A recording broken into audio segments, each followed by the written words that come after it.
Hi, Pastor Kevin here. Welcome to Friday's edition of Advent for Everyone, based on the text about the wise and the foolish bridesmaids, which is an interesting text for us. I never realized until recently just how different some various marriage customs are. And N.T. Wright gets to this at the beginning of the passage. I recently went to a wedding that was between a girl whose family was from here in North Carolina, and where the man was, his family was from Iraq, and so they did both an American ceremony and then also a Persian ceremony as part of the service.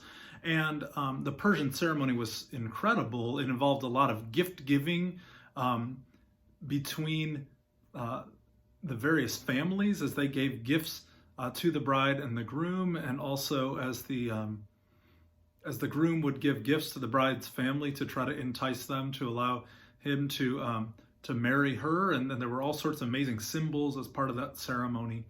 I think that's what this initial cultural difference involves, is that bridal processionals where the bridegroom would come in the middle of the night weren't that uncommon, as Wright says, and we're not used to seeing that. And what Jesus is trying to highlight then in this is the difference, once again, between wisdom and folly. This time, N.T. Wright even highlights for us even further that wisdom is painted as Lady Wisdom and folly is painted as Lady Folly when you read in Proverbs. And this time, it's basically saying to the people of Israel, are you going to choose to be like the 5 foolish bridesmaids or the 5 or the 5 wise ones? In this case, which one of you is going to be ready? I think the question for us today, in terms of what it means to be ready for the coming of Jesus at Advent and always, is this concept of, are you living with intentionality? Are you living with intentionality? In other words, do you have the oil with you?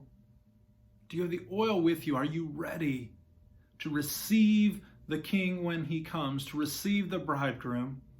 Or are you not quite ready for that day?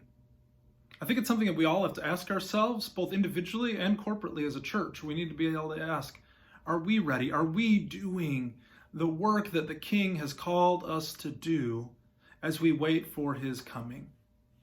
Have a great Friday and a wonderful beginning to your weekend.